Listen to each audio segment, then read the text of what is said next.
بابر کی ہندوستان پر پیش قدمی اور مغل سلطنت کی بنیاد۔ ناظرین، پچھلی قسط میں ہم نے دیکھا کہ کس طرح ایک کم عمر شہزادہ بابر مشکلات اور ناکامیوں کے باوجود کابل کا حکمران بنا۔ اب ہم آگے بڑھتے ہیں اس کی زندگی کے سب سے اہم باب کی طرف، وہ لمحہ جب اس نے ہندوستان کی طرف رخ کیا اور ایک ایسی عظیم سلطنت کی بنیاد رکھی جو 300 سال سے زیادہ عرصہ تک برصغیر پر قائم رہی۔ ہندوستان کی طرف نظر۔ کابل پر قبضے کے بعد بابر نے اپنی طاقت بحال کر لی، مگر اس کے خواب اب بھی بڑے بڑے تھے۔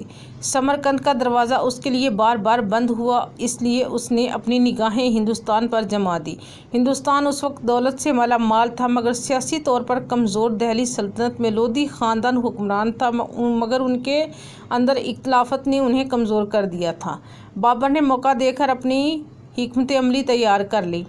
پانی پت کی پہلی جنگ 1526 عیسوی میں بابر نے ایک منظم فوج تیار کی۔ اس وقت اس کے پاس صرف 12,000 سپاہی تھے، جبکہ دہلی کے سلطان ابراہیم لودھی کے پاس 1,00,000 سے زائد فوج تھی۔ بظاہر یہ جنگ ناممکن نظر آتی تھی، مگر بابر نے ترکی طرز کی جنگی عملی استعمال کر اپنی فوج کو توپوں اور گھڑ سواروں کے ساتھ ایسے منظم کہ ابراہیم لودھی کی فوج دباؤ برداشت نہ کر سکی۔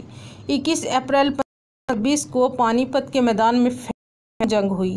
نتیجہ یہ نکلا کہ ابراہیم مارا گیا اور دہلی سلطنت کا خاتمہ ہو گیا۔ یہ وہ دن تھا جب بابر نے ہندوستان میں مغل سلطنت کی بنیاد رکھ دی۔ دہلی اور آگرہ پر قبضہ۔ جنگ کے بعد بابر نے دہلی اور آگرہ پر قبضہ کیا۔ عوام نے اس کا خیر مقدم کیا کیونکہ وہ ظلم اور انتشار سے تنگ آ چکے تھے۔ بابر نے عدل قائم کیا، کرپٹ حکام کو ہٹایا اور رعایا کو اطمینان دلایا۔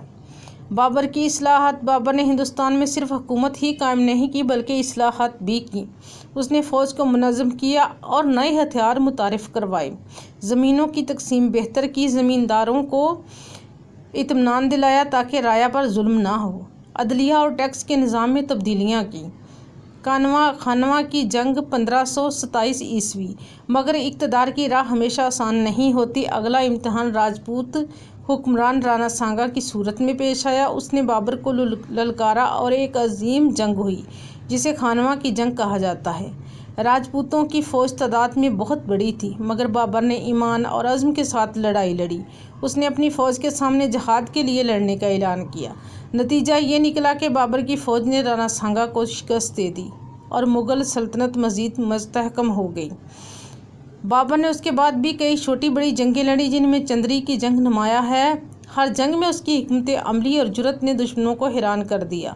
بابر کی شخصیت اور آخری ایام۔ بابر ایک طرف حکمران تھا تو دوسری طرف ایک حساس دل رکھنے والا شاعر بھی۔ اس کی تصانیف اس کے بابری اس کی زندگی جنگوں اور احساسات کا آئینہ ہے۔ اس نے فطرت کی خوبصورتی کو لفظوں میں قید کیا اور اپنے خوابوں کو تاریخ میں محفوظ کیا۔ بابر نے صرف 4 سال ہندوستان پر حکومت کی۔ 1530 میں وہ آگرہ میں انتقال کر گیا۔ روایت ہے کہ اس نے وصیت کی تھی کہ اسے کابل میں دفن کیا جائے۔ آج بھی کابل میں اس کا مزار باغ بابر کے نام سے مشہور ہے۔ ناظرین، ایک کم عمر شہزادہ جو فرغانہ میں صرف 12 برس کی عمر میں بادشاہ بنا، مشکلات اور ناکامیوں کی طوفانوں سے گزرا، آخر کار ہندوستان کا بن گیا۔ اسی سلطنت کی بنیاد رکھی جسے بعد میں اکبر، جہانگیر، شاہجہاں اور اورنگزیب جیسی شخصیات بخشی۔ اگر آپ کو ہماری یہ اچھی لگے تو لائک، شیئر اور سبسکرائب کیجیے۔